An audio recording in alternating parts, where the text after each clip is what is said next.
Bienvenidos al canal. Hoy vamos a hablar de uno de los partidos más emocionantes de la temporada. El empate 3-3 entre el FC Barcelona y el Inter de Milán en el partido de ida de las semifinales de la Champions League. Fue un partido vibrante, lleno de momentos de tensión, golazos y actuaciones brillantes.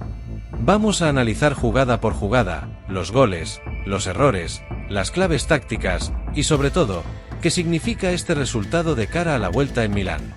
El partido no tardó ni medio minuto en explotar.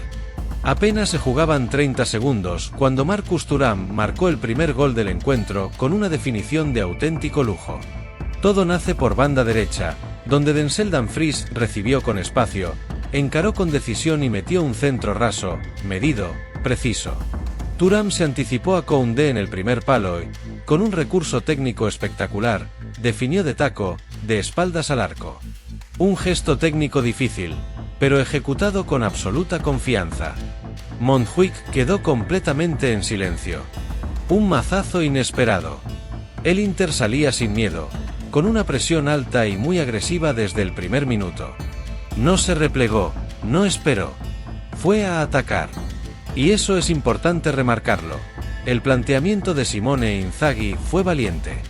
Apostó por un 3-5-2 muy adelantado, con los carrileros subiendo constantemente. Dumfries, sobre todo, era prácticamente un extremo más. El Barcelona se vio sorprendido, superado en intensidad. No encontraba a Pedri entre líneas, y cada pérdida era una transición peligrosa del Inter. Y el segundo gol no tardó en llegar. A los 20 minutos, otra vez Denzel Dumfries. Esta vez en una jugada a balón parado. Córner desde la derecha, el Barça defendiendo en zona, muy estático, y Dumfries entró con todo desde atrás. Saltó sin marca, se elevó más que nadie, y conectó una tijera tremenda. Un gesto acrobático, potente, que dejó sin respuesta al portero del Barcelona. El balón entró limpio por el segundo palo. Era el 2-0, y la sensación era que el Inter estaba pasando por encima. En ese momento, parecía que el Barcelona se estaba desmoronando. La grada estaba en shock. Los jugadores, descolocados. Pero lo contrario ocurrió. Y ahí está una de las claves del partido, la capacidad de reacción. A los 24 minutos, apareció Lamine Yamal. Con solo 17 años, tomó el balón en el último tercio, encaró entre tres jugadores, hizo una diagonal desde la derecha hacia el centro, y sacó un zurdazo cruzado, seco, que pegó en el poste y entró. Golazo. Un gol que no solo recortaba distancias, sino que devolvía el alma al equipo. Ese gol cambió el partido.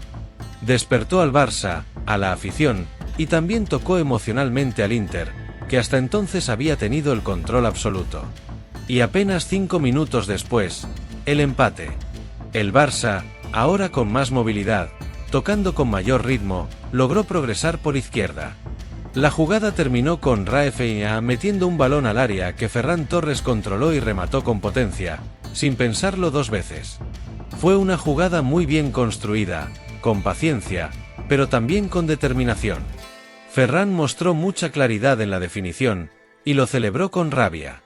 Era el 2-2, y todo volvía a empezar. En menos de 30 minutos ya teníamos 4 goles, 2 equipos lanzados al ataque, y un partido completamente abierto. Fue un primer tiempo de locura.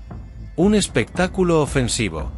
Ritmo altísimo, errores defensivos, pero también mucha calidad individual. El Inter golpeó primero, y golpeó fuerte, pero el Barça respondió con carácter y talento joven. La batalla estaba servida, y todo indicaba que lo mejor aún estaba por venir. Tras el descanso, el Barça volvió al campo con otra actitud. Más agresivo con la posesión, más preciso en los pases, y sobre todo, con más calma para tomar decisiones en campo rival. Hansi Flick ajustó ligeramente el posicionamiento de Pedri, dándole mayor libertad para moverse entre líneas, mientras que Rafinha se empezó a asociar con más frecuencia con Cancelo por la izquierda, algo que en el primer tiempo no había funcionado del todo. Por unos minutos, parecía que el Barça tomaba el control del partido. Pero el Inter no necesitaba demasiado para volver a golpear. Y ese fue uno de los grandes temas del encuentro, la efectividad brutal del equipo italiano. A los 64 minutos, llegó el tercer gol del Inter. Una jugada que nace, otra vez, en un balón parado. Córner desde la izquierda, defensa mal posicionada, y para colmo, una salida en falso del arquero Szczęsny, que hasta entonces había tenido una noche irregular, terminó dejándolo completamente fuera de la jugada.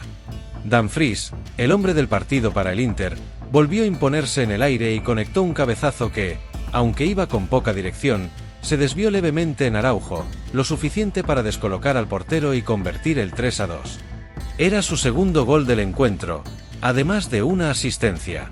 Una actuación monumental del carrilero neerlandés. El golpe fue duro, pero si algo ha demostrado este Barcelona en esta Champions, es su capacidad de resiliencia. Su espíritu competitivo. Y esa respuesta llegó de inmediato. Apenas 1 o 2 minutos después del 2-3, una acción rápida tras un córner mal despejado por la defensa italiana acabó en los pies de Rafinha, quien no lo dudó un segundo. Desde la frontal del área, disparó con todo. Le pegó seco, con violencia. El balón voló, pegó de lleno en el travesaño, y en una carambola increíble, rebotó en la espalda de Jan Sommer y se metió en la portería. Un autogol tan insólito como doloroso para el Inter. Pero un alivio total para el Barça, que volvía a empatar el partido. 3-3. El estadio estalló. El banquillo se levantó. Fue un momento emocionalmente muy fuerte. Porque ese gol simbolizaba que, pese a todas las adversidades, el Barça seguía creyendo. A partir de ahí, el partido se volvió aún más eléctrico. Los dos equipos bajaron la intensidad en cuanto a presión, pero eso dio paso a un ida y vuelta más abierto. El Inter, fiel a su estilo, trató de hacer daño con transiciones rápidas y centros al área buscando a Thuram o Mkhitaryan. Mientras que el Barça apostó por mantener la pelota, mover al rival y generar espacios, sobre todo con la entrada de Gavi y la movilidad de Lamine Yamal, que seguía generando peligro por la derecha. En los últimos 15 minutos, el partido estuvo para cualquiera. El Barça rozó el cuarto con una vaselina de Yamal que pegó en el travesaño tras un mal pase de Ferran. El Inter también tuvo una clara con Lautaro, que entró tocado pero aún así casi marca de zurda en una contra. Defensivamente, ambos equipos terminaron el partido muy al límite. Hubo salvadas milagrosas, cortes providenciales, y varios jugadores acalambrados por el esfuerzo. El árbitro añadió 4 minutos, y en ese tramo final el Barça estuvo más cerca. Rafinha tuvo un remate que Sommer tapó esta vez sí, y hubo otro centro que por poco no conecta Lewandowski, que entró en los últimos instantes buscando ese gol agónico. Pero el marcador no se movió más. Terminó 3-3, un partido absolutamente vibrante, de los mejores de toda la temporada en Champions. Una semifinal de ida llena de matices, de emociones, de goles espectaculares y de actuaciones individuales brillantes. Lo que parecía una noche negra para el Barça en los primeros 20 minutos, terminó siendo una batalla abierta que deja la eliminatoria completamente viva para la vuelta en el Giuseppe Meazza. Vamos ahora con un análisis más detallado de cada uno de los 6 goles que vimos en este partidazo, porque cada uno dice mucho de las virtudes y debilidades de ambos equipos. El primer gol del Inter, a los 30 segundos, es una joya tanto en ejecución como en concepto. Todo empieza con una pérdida del Barça en campo propio, donde no logran recuperar la estructura defensiva. Dumfries, que fue un puñal toda la noche, recibe por banda derecha con muchísimo espacio, levanta la cabeza y mete un centro raso al área.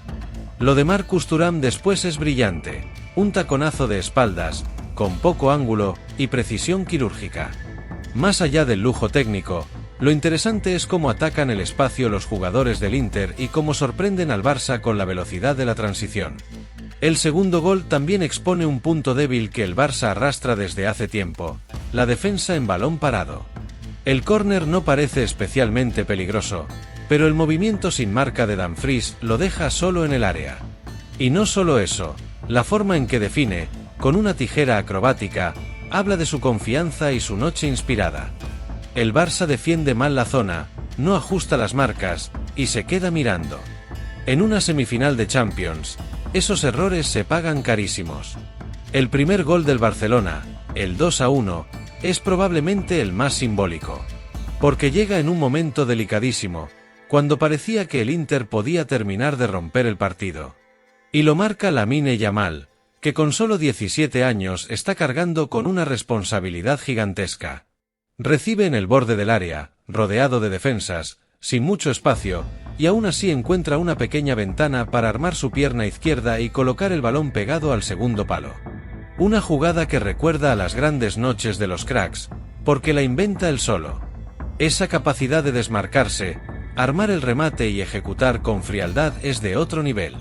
El segundo tanto del Barça, el del empate 2-2, es una obra de coordinación ofensiva.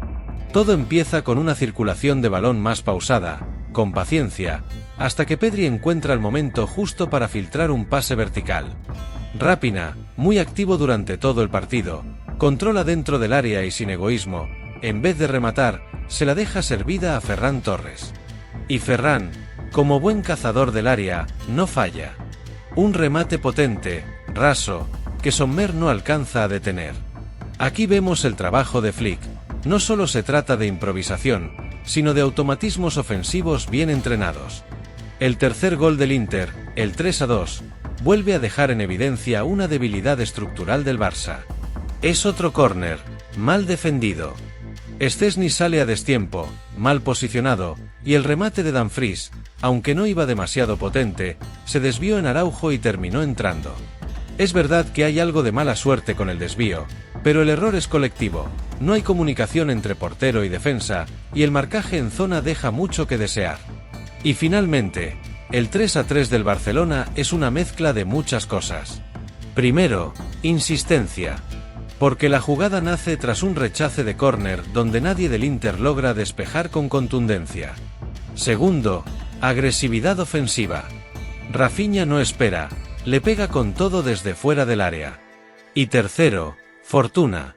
Porque el balón da en el travesaño con violencia y rebota justo en la espalda de Sommer, que ya estaba vencido. El rebote entra y es un autogol.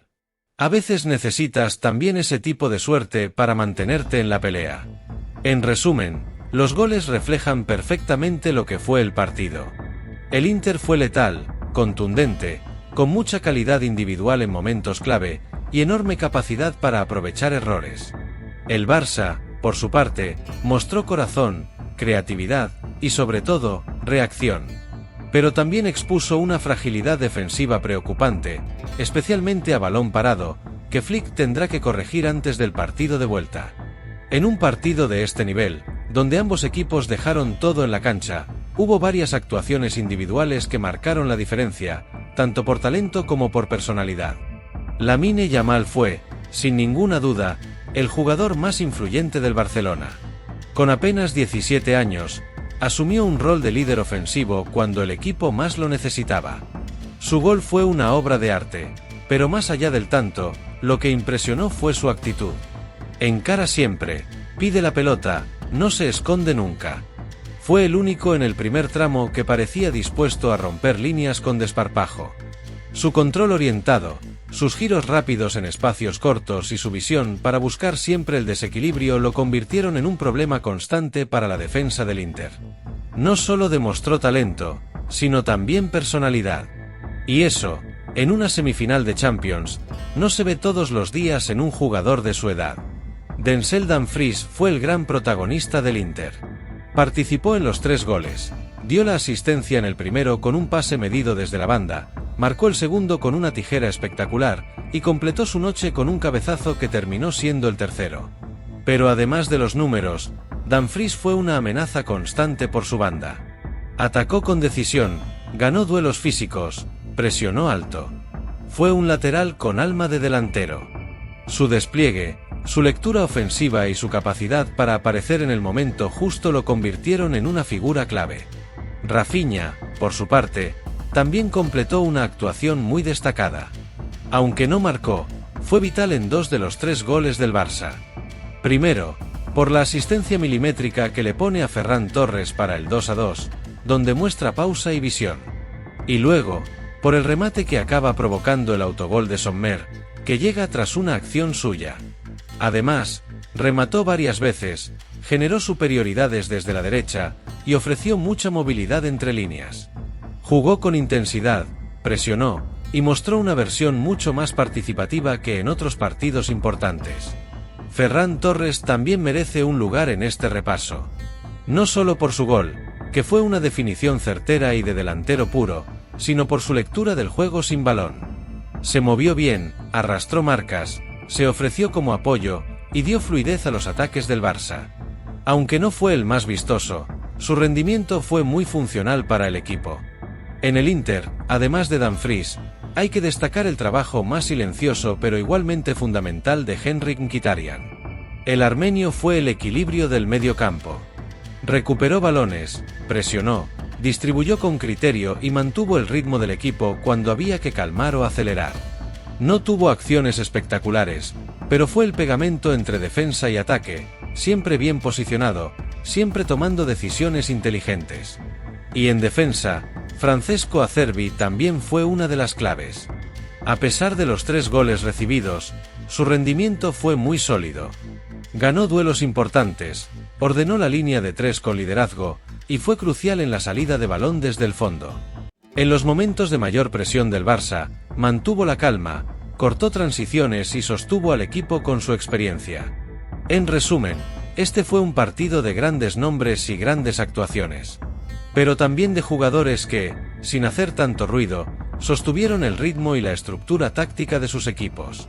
En un duelo tan parejo, cada detalle cuenta. Y cada figura tuvo su impacto. Desde el inicio del partido, quedó claro que Barcelona apostó por su estilo habitual: control del balón, posesiones largas, circulación rápida y una intención constante de dominar el juego a través del pase. Sin embargo, ese planteamiento tuvo fallas estructurales evidentes, sobre todo en defensa. El equipo de Flick sufrió mucho en las acciones a balón parado. La defensa en zona implementada en los corners mostró descoordinación, con marcajes pasivos y poca agresividad en los duelos individuales. El Inter lo detectó rápido y lo explotó. Además, el portero Szczęsny, quien no suele fallar en este tipo de partidos, mostró dudas en las salidas, particularmente en el tercer gol, donde su mala lectura contribuye directamente al tanto de Dumfries. El Inter, por el contrario, fue todo lo opuesto en términos de planteamiento. Se presentó con un enfoque mucho más directo y vertical. No buscó controlar el partido con la posesión, sino golpear rápido y con pocos toques. Y le funcionó. En los primeros 25 minutos fue letal, tanto en transiciones como en jugadas a balón parado. Su presión fue alta y agresiva, obligando al Barça a cometer errores en salida. Esa intensidad le permitió adelantarse rápidamente en el marcador y generar una sensación de superioridad física y mental en el arranque. Donde más se notó la incomodidad del Barça fue cuando el Inter cerraba espacios por dentro. Sin líneas de pase claras, sin amplitud bien trabajada y con poco peso en los carriles exteriores, el equipo culé tardó en encontrar soluciones ofensivas. Pero cuando lograron activar a jugadores como Pedri, clave en la circulación corta, y sobre todo a Lamine Yamal, que ofrecía desborde constante, el equipo encontró caminos para romper la estructura defensiva italiana. En la segunda parte, Flick realizó ajustes clave en el medio campo. Modificó la presión tras pérdida, subió la altura del bloque medio y dio más libertad a Pedri para filtrar pases entre líneas. Eso le permitió al Barça recuperar el control del juego durante varios tramos del segundo tiempo, especialmente en los primeros 15 minutos, donde generaron varias ocasiones claras. Por su parte, Inzaghi reaccionó bajando las líneas e intentando cerrar los espacios por dentro, con la idea de salir rápido al contraataque y aprovechar la velocidad de sus carrileros y de Lautaro. Pero con el paso de los minutos, el plan se fue desdibujando. El Inter comenzó a retroceder demasiado, perdió intensidad y acabó defendiendo cerca de su área. Eso lo expuso más de la cuenta y le permitió al Barça generar peligro casi constante hasta el final. En términos generales, fue un partido donde los planteamientos tácticos fueron cambiando en función del contexto. El Inter golpeó cuando tuvo espacios y balón parado a favor. El Barça respondió cuando logró asentarse y conectar con sus interiores y extremos. Una batalla táctica rica, llena de matices, y con muchos momentos de ida y vuelta. El empate deja todo abierto. No hay ventaja de goles fuera de casa. Así que el 3-3 no da ninguna superioridad. Todo se define en el Giuseppe Meazza. El Inter será fuerte en su estadio, con su gente, y buscará repetir su eficacia ofensiva. Pero el Barça llega con confianza. Sabe que puede competir, que puede remontar, y que tiene jugadores capaces de marcar la diferencia. Habrá que ver si Koundé y Lautaro Martínez llegan recuperados. Serán claves. Y por supuesto, habrá que ver si Yamal puede volver a brillar como lo hizo en Montjuic. Fue un partidazo. Uno de los mejores de esta Champions League. El Barça demostró carácter, capacidad de reacción y talento joven. El Inter fue práctico, contundente, muy bien trabajado. Lamine Yamal confirmó que estamos viendo nacer una estrella de talla mundial. Ahora todo se define en Milán. ¿Podrá el Barça dar el golpe fuera de casa? ¿O será el Inter quien aproveche su localía para llegar a Múnich? Sea como sea, nos espera otro partidazo.